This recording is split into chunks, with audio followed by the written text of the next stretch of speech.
a leer nuestras Biblias en el Salmo número 44. Salmo número 44. Damos gracias a Dios por la oportunidad que tenemos de congregarnos, amén, de tener la oportunidad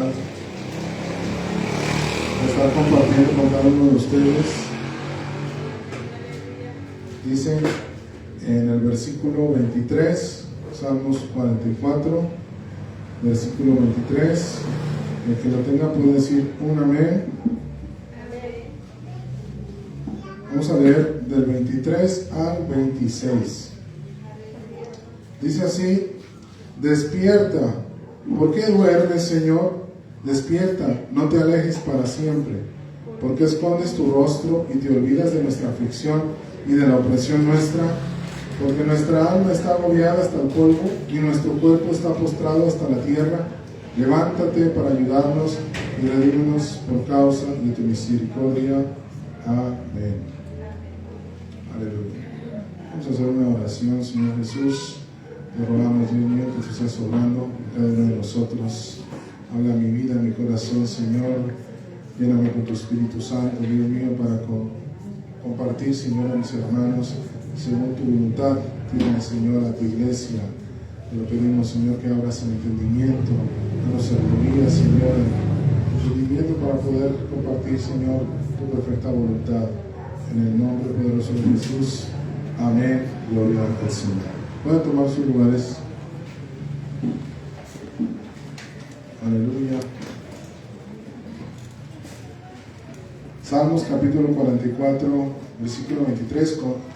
Es un salmo de los hijos de Coré. Amén. Ahí arriba, en la mayoría de las Biblias, aparece arriba del salmo de quién fue el que compuso o quién escribió el salmo. Salmo de los hijos de Coré. Esto es importante porque de pronto de esto no va a tratar la predicación, pero no sé si recuerdan quién fue Coré. En la Biblia aparece Coré, amén. Fue un levita, un líder que era parte de la tribu de Leví, y dice que se rebeló contra el Señor, contra Moisés, ¿verdad? Contra el pastor que era en ese tiempo el pastor de Israel, era Moisés, y él se rebeló.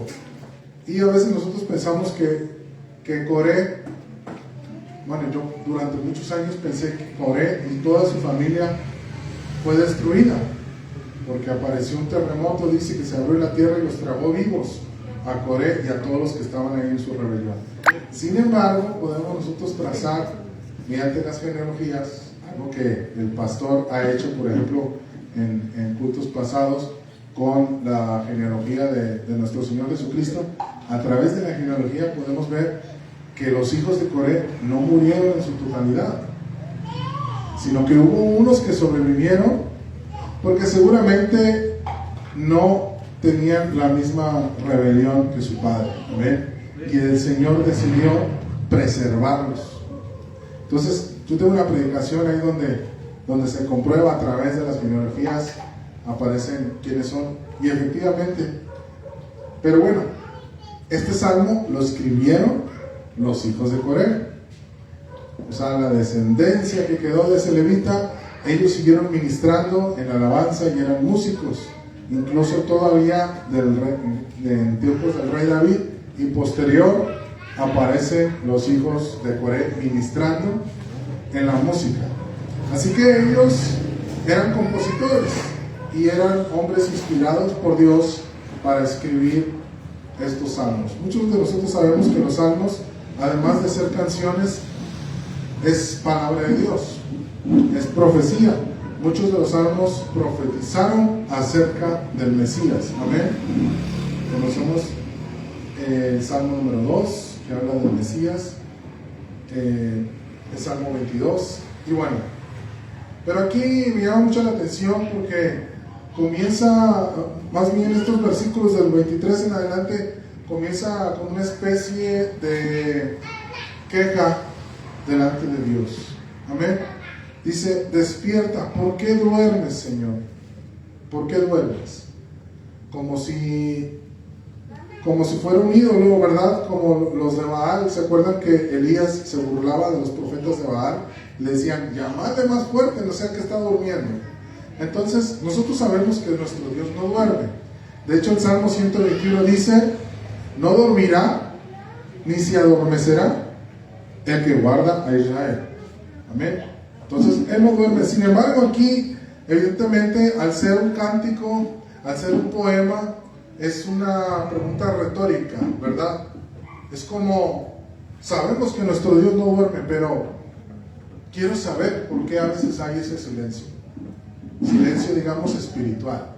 Y en eso vamos a desarrollar ahorita en esta hora. Luego dice, despierta, no te alejes para siempre. ¿Por qué escondes tu rostro y te olvidas de nuestra aflicción y de la opresión nuestra? ¿Por qué? Como si Él no escuchara incluso la oración, como si Él no escuchara incluso el clamor, como si Él no se diera cuenta que nosotros tenemos necesidad. Sin embargo, Dios sabe que tenemos necesidad. Nuestro Señor Jesucristo dijo, no se afanen por el día de mañana. Si los pájaros, si las aves de los cielos, Dios les da alimento, y a las flores les da su vestido, ¿cuánto más a ustedes? Dios no va a tener cuidado de ustedes. Y aún así nosotros leyéndolo, a veces sentimos, y lo digo de experiencia propia, he sentido en ocasiones que el Señor como si escondiera su rostro de mí. Yo no sé si a usted le ha pasado, como que ora y no veo algo sobrenatural, siento como si la oración no saliera del techo, y no es así. Sabemos que Dios tiene un propósito. Dios lo hace todo con un propósito. Luego dice, porque nuestra alma está agobiada hasta el polvo y nuestro cuerpo está postrado hasta la tierra. Levántate para ayudarnos y redímenos por causa de tu misericordia.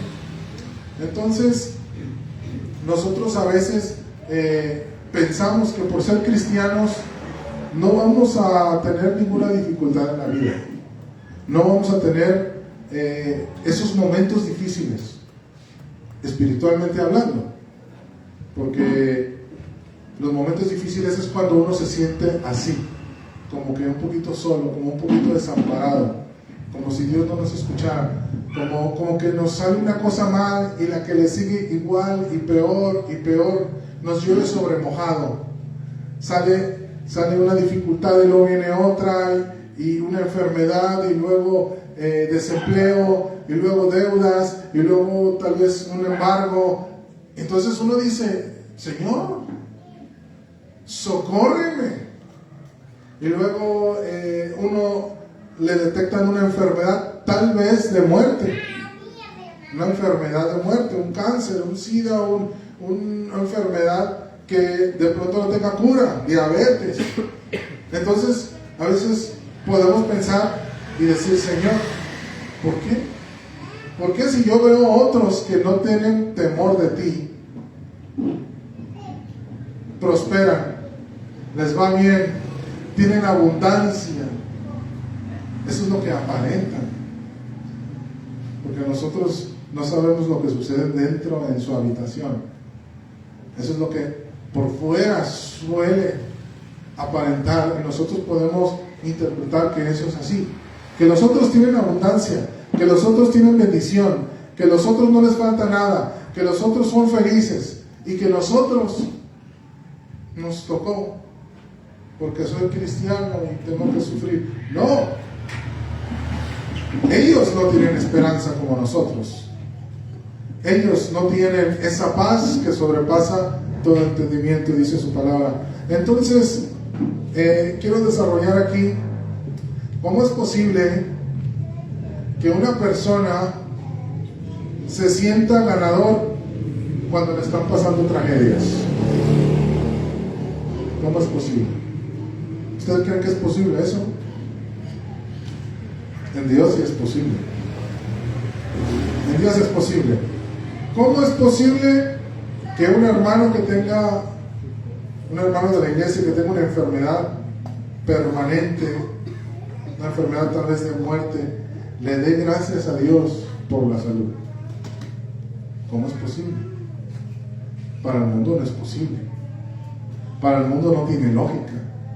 Para la gente normal no tiene sentido.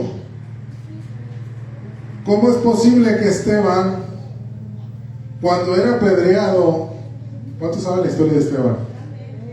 ¿Saben? Fue el primer mártir. ¿Cómo es posible que Esteban, cuando era apedreado, decía: Señor, no les tomes en cuenta este pecado? ¿Usted se siente menos afortunado que Esteban? A Esteban lo mataron con un falso testimonio. Qué feo morir así con un falso testimonio, cuando uno dice: yo no lo hice, yo no dije eso, yo soy inocente, y lo mataron. Y aún así Esteban dice: Señor, no les tomes en cuenta este pecado. Hechos 7:60. ¿Cómo es posible que Pedro y Juan, después de haber sido azotados y amenazados por predicar en el nombre del Señor Jesús, salieron gozosos? Hechos 5:40 dice: de haber ser tenidos dignos de padecer por afrenta por causa del nombre del Señor Jesús. ¿Cómo es posible? Usted saldría gozoso si alguien de repente lo acusa. Usted está predicando, y lo llevan ahí en la patrulla y lo golpean y lo meten a la cárcel. ¿Usted saldría gozoso? ¿Usted saldría contento? Dios me tuvo por digno de padecer por causa de su nombre. ¿Cómo es posible que Job, a pesar de haber sido él un hombre justo, dice su palabra, él se mantuvo firme hasta el final y se mantuvo íntegro a pesar de que perdió a sus hijos, perdió todas sus posesiones? De haber sido un hombre muy rico, poderoso, terminó en la ruina, enfermo, y con su mujer diciendo que maldijera a Dios. Y aún así Job se mantuvo firme. Todos aquí hemos pasado calamidades, hemos pasado situaciones difíciles. Tal vez estamos pasando situaciones difíciles. No lo sé si alguno de ustedes. Lo que sí creo estar seguro es que a lo mejor nadie ha pasado lo que Job pasó.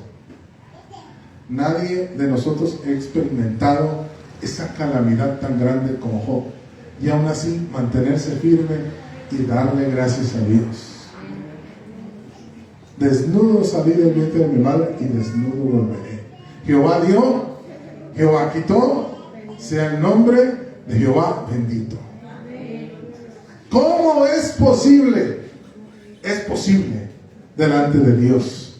Es posible porque Dios nos llena todo, y a pesar de que pasemos dificultades, Dios nos tiene de su mano. Él nunca nos suelta, nos da fuerzas, dice su palabra, que Él da fuerzas al cansado, multiplica las fuerzas al que no tiene ningunas. Dice que fuerzas como las del búfalo. Amén. Y aunque nosotros podamos envejecer, podamos estar enfermos, pero espiritualmente tenemos fuerzas como las del búfalo. Eso es lo que Dios da. Dice Apocalipsis capítulo 6, versículo 9, algo muy parecido a lo que leímos en el Salmo 44. Dice: cuando abrió el quinto sello, vi bajo el altar las almas de los que habían sido muertos. ¿Pero por qué causa fueron muertos? Por causa de la palabra de Dios. ¿Y por qué? Y por el testimonio que tenían. Entonces estamos aquí viendo una escena de un pueblo, de una multitud que estaban clamando y habían sido muertos por causa de la palabra de Dios y por el testimonio que tenían. Como Esteban. Amén. Esteban murió por el testimonio, por la palabra de Dios. Y muchos mártires del Nuevo Testamento, apóstoles de la iglesia primitiva, murieron por causa de la palabra de Dios. ¿Usted estaría dispuesto a morir por causa de la palabra de Dios? Dios espera que cada uno de nosotros nos mantengamos firmes por causa de la palabra de Dios. Es difícil. Es difícil. ¿Cómo es posible? ¿Cómo es posible? Es posible mediante el Espíritu Santo de Dios. Porque dice que Esteban era un hombre lleno del Espíritu Santo. Era un hombre lleno del Espíritu Santo. Es posible morir con gozo delante de Dios. Y dice, y clamaban a gran voz, versículo 10, diciendo: ¿hasta cuándo, Señor santo y verdadero, no juzgas y vengas nuestra sangre en los que moran en la tierra? Y se les dieron vestiduras blancas y se les dijo que descansasen todavía un poco de tiempo. ¿Hasta qué? Hasta que se completara el número de sus consiervos y sus hermanos que también habían de ser muertos como ellos. Entonces parece que es como una especie de reclamo también, ¿no? ¿Hasta cuándo? No vas a vengar la muerte de tus santos. ¿Hasta cuándo, Señor? Y dice: justo, santo y verdadero. Amén. Entonces,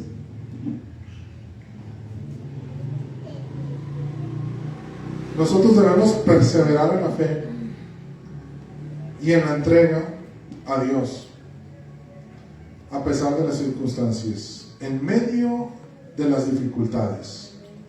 Porque cuando todo va bien, cuando hay abundancia, cuando hay prosperidad, cuando no hay enfermedad, cuando todo está saliendo bien, voy a tener una casa, voy a construir mi casa, por fin, tengo mi carro, tengo mi negocio, parece que todo va funcionando, la máquina está trabajando muy bien. Pero esa es nuestra manera de pensar como seres humanos, porque nosotros somos terrenales, porque nos gusta la comodidad, y me incluyo, por eso digo nos gusta. Nadie de nosotros queremos estar pasando dificultades. Nadie de nosotros quiere que nuestros hijos, nuestra familia pase dificultades, y sin embargo no estamos exentos de eso. Pero cuando la situación no está bien, es difícil venir delante de Dios y agradecerle. Gracias, Señor, por ese alimento que me diste el día de hoy, que a lo mejor es lo último que tengo, pero yo sé que tú me lo das, y que el día de mañana tú me vas a dar lo que necesite. Gracias, Señor, por esta salud que tú me das, porque aunque me diagnosticaron con una enfermedad que no tiene cura, yo te doy gracias, Señor. Y tú tienes un propósito en esto, en mi vida. Recuerden que Pablo dijo que Dios le dio un aguijón en su carne, y que él pidió en ocasión varias veces que Dios se lo quitara, porque a nadie le gusta tener un aguijón. ¿A quién le gusta estar así? Vivir enfermo, vivir con dolor, vivir con un problema.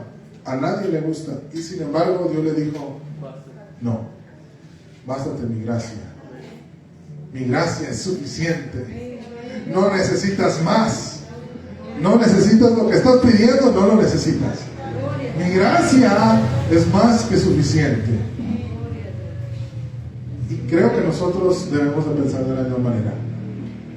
Dejar de ver las cosas materiales y quitarles un poco más de importancia, porque Dios sabe nuestra necesidad, y lo único que necesitamos es su gracia.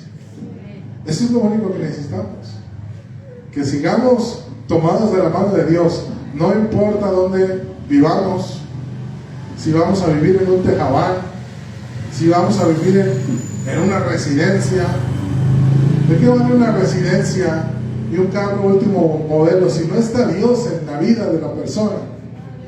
¿De qué sirve, dice el Señor, ganar el mundo entero si se pierde tu alma? ¿De qué sirve? Salomón tuvo todas las riquezas y dice su palabra que él fue el más sabio de todos los hombres. Y aún así, con toda esa sabiduría, se olvidó del Señor. Y dice al final, él escribiendo el libro de Eclesiastés, todo es vanidad. Todo es vanidad y aflicción de espíritu.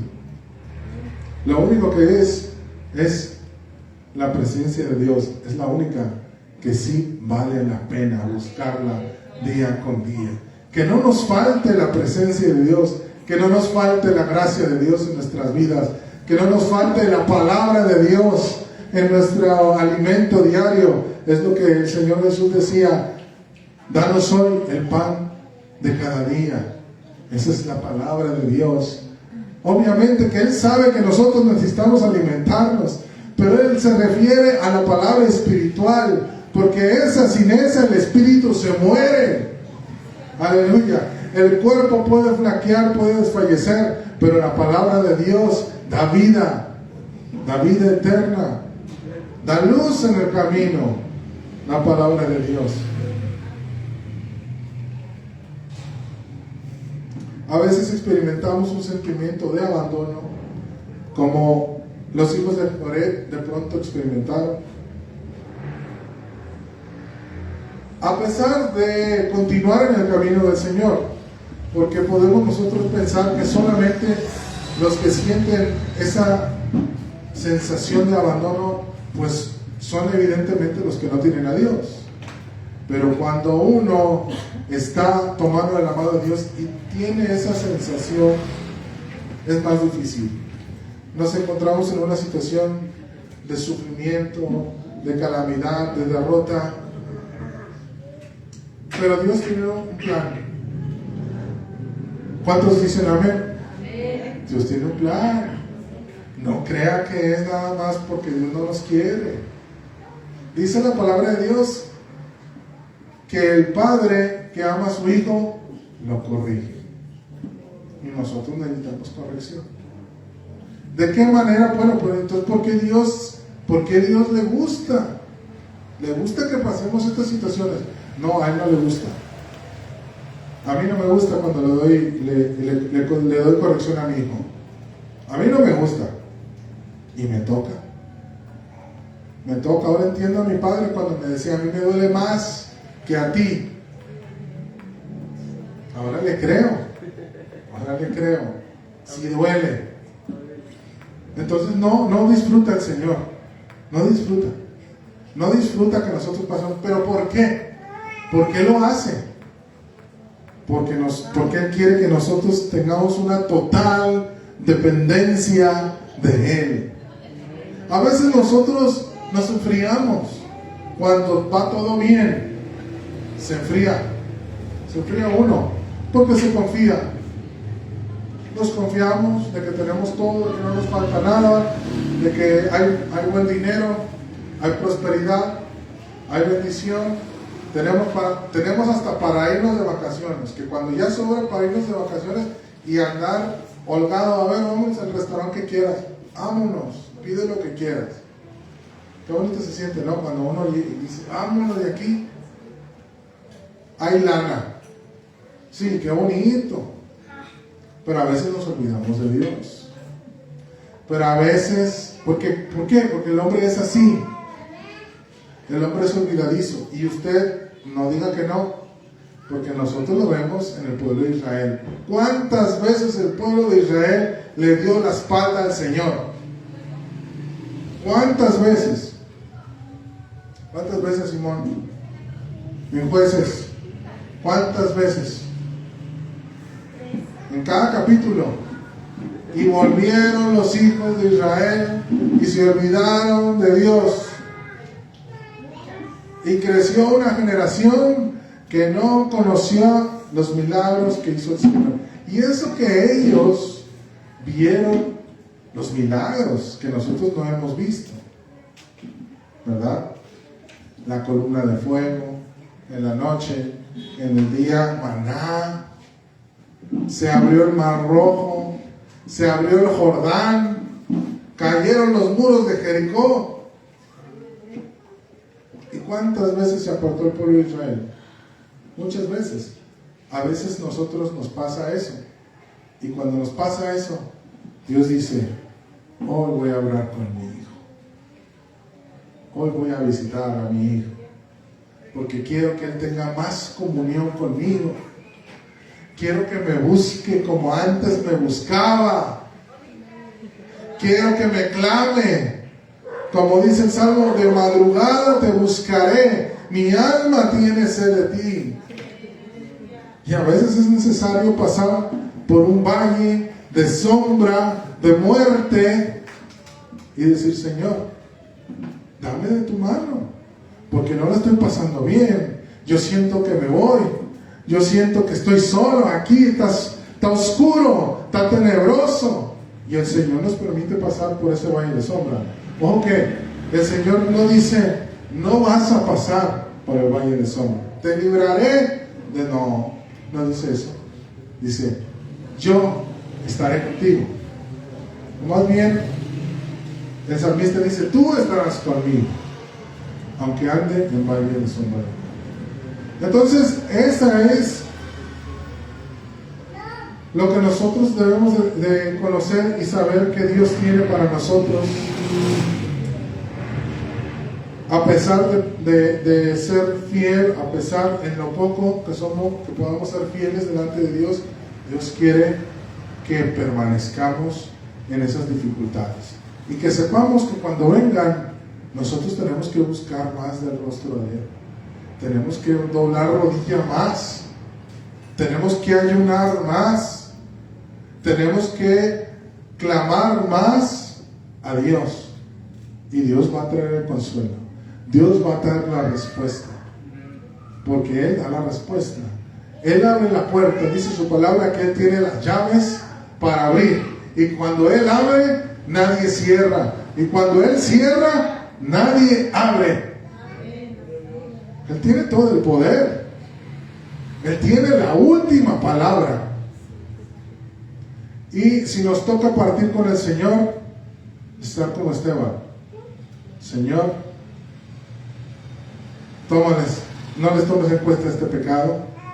Señor, cuida a mi familia. Señor, y aquí te voy. No es fácil, no crea que lo digo a la ligera estas palabras. No lo digo a la ligera, pero es la confianza que un hijo de Dios debe tener. O queremos aferrarnos a esta vida, queremos aferrarnos a nuestra casa, a nuestros bienes materiales, a lo que tanto me costó, Señor, por lo que tantos años trabajé. No vale la pena. En el reino de Dios vamos a tener mucho más. Vamos a tenerlo a Él. Lo veremos tal como Él es, dice su palabra. Y dice que no habrá más llanto, no habrá más tristeza. El capítulo 7 de Apocalipsis también es parecido.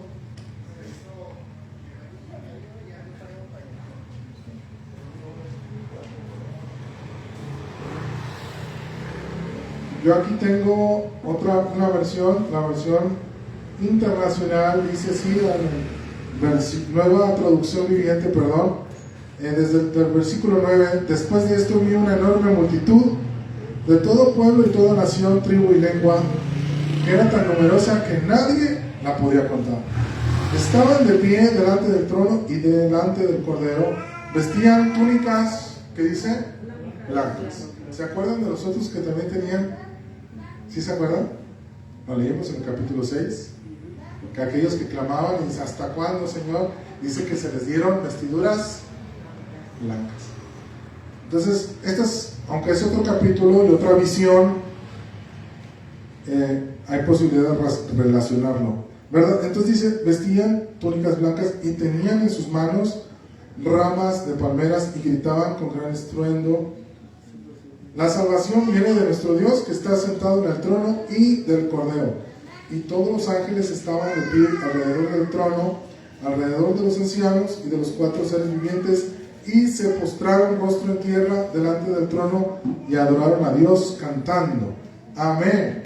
La bendición y la gloria y la sabiduría, la acción de gracias y el honor y el poder y la fuerza pertenecen a nuestro Dios por siempre y para siempre. Entonces uno de los 24 ancianos me preguntó: ¿quiénes son estos que están vestidos de blanco? ¿De dónde vienen? Y yo le contesté: tú eres quien lo sabe, Señor. Entonces él me dijo: estos son los que murieron en la gran tribulación. Han lavado y blanqueado sus ropas en la sangre del Cordero. ¿Cómo se lavan y se blanquean las ropas? En la sangre del Cordero. No hay manera de vestir vestiduras blancas sin la sangre del Cordero. Usted puede decir: no, es que yo tengo un conocido que es judío y que él habla en hebreo y tiene descendencia de no sé dónde, pero si él no tiene la sangre del Cordero, en ese momento no va a tener esas vestiduras blancas que hacen falta. Aleluya. Así que usted siéntase completamente privilegiado, no de lo que tiene aquí en la tierra, no de las posesiones que tiene, no del puesto de trabajo que tiene, no del apellido que tiene. Si viene de Abolengo o sus familiares es la familia de, ¿cómo se llama? De Milagro y todo. No, eso no se enorgullezca de eso. Enorgullezcase de que tenga vestiduras blancas para el momento en el que se va a presentar delante del trono de Dios. ¿Quién va a poder estar en pie allí? Tremendo. Ver a Dios en toda su majestad, en todo su poder, en toda su gloria, y poder estar de pie y con vestiduras blancas. Eso va a ser tremendo. Uno va a decir: yo jamás con mis fuerzas hubiera podido lograr llegar hasta aquí, pero gracias a Dios que no es por mis fuerzas, es por la gracia de nuestro Señor Jesucristo, por su misericordia, por su sangre que fue derramada. Entonces dice que esta gente había muerto en la gran tribulación. Bueno, la gran tribulación no es un momento bonito, la misma palabra lo dice, porque Esteban también murió en una tribulación, ¿verdad? Esteban fue apedreado en una tribulación, en una injusticia, y murió. Entonces dice: por eso están delante del trono de Dios y le sirven día y noche en su templo, y aquel que está sentado en el trono les dará refugio. Pero fíjense lo que dice en el versículo 16: nunca más, dice esta versión, nunca más tendrán hambre ni sed, nunca más les quemará el calor del sol, pues el Cordero que está en el trono será su pastor. Él los guiará a manantiales del agua que da vida, y Dios les secará cada lágrima de sus ojos. Y cuando a veces leemos la Biblia, nosotros debemos también de tratar de entender qué es lo que quiere decir. Usted sabe que si escuchamos a alguien que está hablando por teléfono, pues no escuchamos el 100% de la conversación, ¿verdad? Pero podemos entender más o menos de qué están tratando, ¿verdad? Imagínense que yo estoy aquí en una llamada, digo: hola, sí. Ah, ¿qué tal? Sí, él habla. Ah, ya llegó. Muy bien, ¿y cuándo me lo entregan? Perfecto. ¿Y si llegó del color que yo pedí? Muy bien. ¿Automático o estándar? Sí, muy bien. El estándar, que es el que yo pedí. Muy bien. ¿De qué estoy hablando? Tampoco hay como que mucha ciencia, ¿verdad? Eso es como que leer entre líneas. Yo digo que el hermano como que se enfoca, pero puede ser un juguete, ¿verdad? Esa es otra cosa. Entonces nosotros podemos leer la palabra de Dios entre líneas. A lo mejor directamente no nos dice, pero sí podemos entender.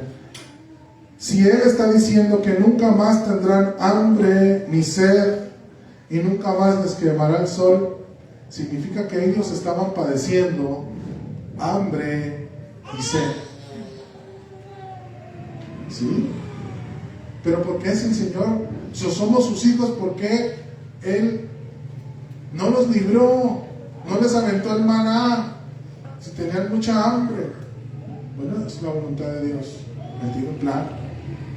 Él desea que nosotros permanezcamos firmes en la fe. Si tenían sed, ¿por qué Dios no les envió un cuervito, como así como a Elías, que les envió un cuervito para que los alimentara? Y el último versículo que dice: y Dios les secará cada lágrima de los ojos de ellos. Dios sabe las lágrimas que derramamos delante de Él. Cada una de las lágrimas que nosotros derramamos, Dios las conoce. No son en vano las que clamamos a Dios. Nosotros podemos clamar y decir: Señor, yo confío que tú tienes una obra perfecta por hacer en mi vida, que tú me vas a sacar de este momento. Y aún así, como dijeron los tres judíos en Babilonia, Sadrach, Mesach y Abednego, y si aún así Dios no nos libra, no adoraremos la estatua que has levantado. Esa es la postura que debemos de tener. Señor, yo sé que tú me puedes librar de este momento, de esta tribulación, de esta prueba de fuego en la cual me estás metiendo. Yo confío en ti. Y si no, nos veremos pronto. Estaré en tus brazos pronto. Esa es la confianza que debemos tener. Usted sabe que hubo varios pastores que fallecieron en la pandemia de COVID. Varios pastores. Nosotros conocimos pastores. El hermano Adrián Riasco es un pastor que varias veces fue a la congregación Valle de los Molinos, muchas veces él y su familia, y partió con el Señor por COVID. Y era un pastor. Y ahí es donde uno dice: y si es pastor, imagínate cómo nos va a ir a nosotros. No, es la voluntad de Dios. Dios tiene todo el control. Dios tiene todo bajo control. Él sabe por qué hace las cosas. ¿Cuántos dicen amén? ¿Cuántos pueden decirle: Señor, auméntame la fe? Auméntame la fe en el momento que yo la necesito, Señor. Pónganse de pie. Oremos al Señor Jesús.